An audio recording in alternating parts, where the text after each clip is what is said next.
fourth episode for Tagalog Stories by Ron. And for our disclaimer, if we don't speak Tagalog, swipe up. Sa ating susunod na kwento is galing to sa Filipino-American Connect Worldwide. Pero I think wala na yung post. Pero nandito naman siya, na-save ko kasi. So, babasahin natin siya. Gusto mo ikaw magbasa? Sige. O, sige. Akala namin makakaahon na kami sa hirap dahil sa afam na mister ni ate. Okay. Daming ganyan. Controversial. Daming, parang generational trauma yan. Tuloy. Hindi pala lahat ng afam ay mayaman. Naloko ang kapatid namin dahil ang pagpakilala ng afam sa kanya ay may trabaho, may sariling bahay at may negosyo pa. Madalas pa siyang pumupunta noon dito sa bahay at todo bigay, kaya kahit ayaw pa sanang mag-asawa ng kapatid namin, kami ang nagtulak dahil gusto rin naming maibigyan ng ginhawa ang mga magulang namin bago sila tumanda.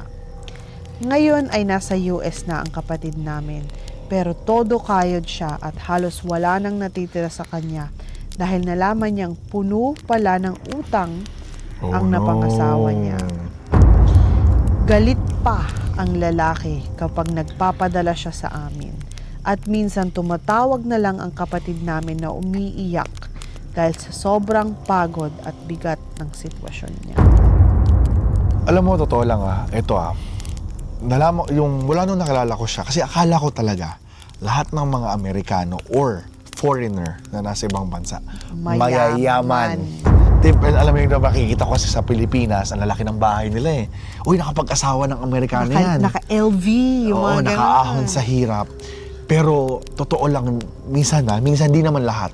May mga kasama kami dito nakapag-asawa naman, masaya naman sila. Pero, I think, isa to sa experience ko. Nasa US Embassy ako nito. Yung nag-a-apply ako ng US visa ko for fiancé visa. Yung lalaki, guess what, ilang taon? Underage? Yung lalaki is 81 years old. Oh. 81 yung lalaki. Amerikano. Hula mo yung babae na from the Philippines. 18? 18 years old. What the heck? 18 years old. And oh my, apo na yun naka-video call siya dun sa jowa niyang 81 years old. Sabi niya, when do you meet this guy? Tinatanong nung console. Tinatanong niya kung ano ba, may mga patunay ba. Yeah, sabi nung babae, I really love him so much. Ganun pa yung sabi niya. Siguro nagtagal-tagal na nag-usap, nagbigay ng proof kasi naka-video call yung afam niya Tapos, ang lakas ng boses. Sorry, you're denied. Tapos naiyak siya, tapos alam mo yun, share ko lang din yung ibang experience ko bago may share yun sa'yo. Nakakalungkot, no? Minsan, wala silang pakialam kung ano yung status ng lalaki. Hindi naman nila kakilala. Kasi hindi mo rin alam, actually. Yeah. Nangyari sa 90 day fiancé, na porket sa Amerika, uy, pupunta ka na sa Amerika, ganun. Pero hindi nyo alam, baka baka itong taon to, yung nga maraming utang, or hindi siya yung typical na lahat, yes, dollar. Pero hindi yan mayaman agad. Regular na tao lang sila minsan. Exactly. Dito. Regular na tao lang sila dito. Kaya huwag kayong masilaw. Diba? Ikaw, hindi mo rin kasi masisi yung iba kasi hindi naman nila alam. Hindi educated. Walang nagpapayo sa kanila. Walang may experience na Yeah, kaya nandito tayo. Kasi, tsaka yung sa sitwasyon na nag-confess, bakit mo naman uudyukin yung kapatid mong ikasal para maiahon kayo? Hindi responsibilidad ng foreigner yun. Hindi responsibilidad ng ibang tao yun. Responsibilidad nyo yun bilang pamilya na gumawa ng paraan maiahon, hindi yung iasa nyo. Ngayon, tinan nyo, yung consequence ng nangyari. Napasama ang inyong ate. Mausok Kasi ba't kasi may effects ng ganito, pambira kayo. Hindi ba nakaisip niyan? Hayop. Very common sa mga Pilipino yung lalo mga nasa probinsya, no? Oo, hindi ka girl, wag mong iasa sa lalaki na makaahon ka kasi Di naman maaasahan ng mga lalaki. Pero ano man daw yung nangyaring ganyan, nababalitaan ko sa group dito, especially sa Arizona, no? Pagdating dito daw sa US, Inaabuso ginawang sila. katulong, binubugbog, tapos parang pinalayas. Tapos hindi niya alam, naghanap siya ng ano. Wala siyang pupuntahan. Oo, naghahanap siya ng matutuluyan. Kasi, kaya actually bago ka umalis sa Pilipinas, yung government natin, seminar kung ano yung, parang hindi ka talo, ano yung laban mo. Anong karapatan mo pag bilang immigrant, ginawa nila sa'yo. bilang Pilipino sa ibang bansa. Yes.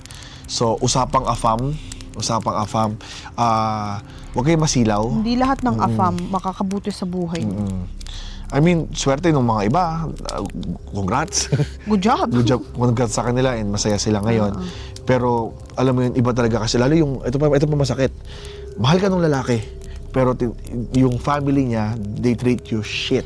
Kasi galing ka sa ibang bansa. Galing ka sa third world country. Yung na ang racist, sama. nagiging racist sila.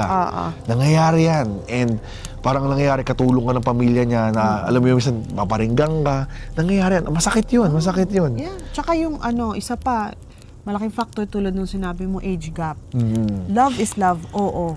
Pero mag-iingat lang kayo kasi minsan, hindi ko man nilalahat, pero yung mga foreigner, naghahanap silang bata kasi yun yung trip nila. So parang medyo predatory yung dating, di ba? Ano ba?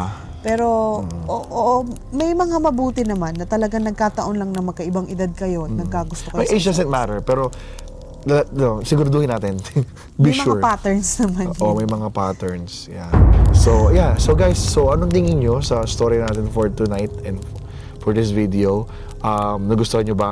May mga experience pa kayo or kakilala na Tulungan nyo. jowa ng AFAM and so Kung may kilala kayong boyfriend ng AFAM ngayon, yeah, pwede i-share itong video na to. sabihin nyo, kilalanin mo na nila. Yeah. Pero, Yeah. di ba, Awareness, hindi naman lahat.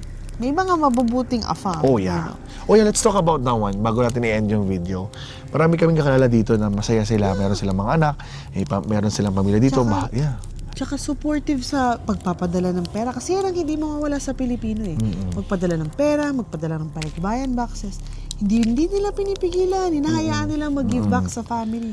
Kasi bilang sa minsan, 'di ba, mas hindi man nakakaangat, pero mas okay yung buhay mo, may extra ka. Siyempre magbibigay ka sa pamilya mo. May mga AFAM na sige, go. Yes. Minsan nag-aabot din sila, tumutulong din sila. May mga ganon, may mga talagang mahal na mahal nila yung asawa nila. Yeah. Talagang parang reynan kontratuhin dito. Exactly. Tsaka dagdag ko lang may mga kaibigan din ako ditong mga gusto rin makapag-asawa ng Pilipina. And lagi kong advice din sa kanila, don't ever send money. Kasi sa mga kababayan natin, iwasan natin na kasi sobrang may isip, matatalino sila eh. Pag nanghihingi kayo ng pera talaga, red flag kayo, automatic. Pero may iba ding naluloko actually. Oo naman, pero ibig kong sabihin, yun yung advice ko sa mga kaibigan kong Amerikano dito, naghahanap ng Pilipinas. Sabi ko, the first thing is don't send money to them. Yun yung number 1 ko. Para malaman mo yung genuinity. Pero ang word ng genuinity. Kasi pagiging genuine. Pagiging totoo. Pagiging totoo kung talaga bang mahal ka o dahil sa pera mo, of course. Yeah. So, kasi meron talagang alam mo yun, gusto talaga ng pangasawa ng para maganda yung lahi. Ganun. Jeans ang habol Jeans ang habol. Or meron naman talagang nagkakilala sila sa work, ganun eh. So, maraming case to case. Pero, ingat tayo mga kababayan. Hindi po galing sa ibang bansa, mayaman na or big time na. So, ayun lang naman. So, if you like stories like this, don't forget to follow Stories by Ron.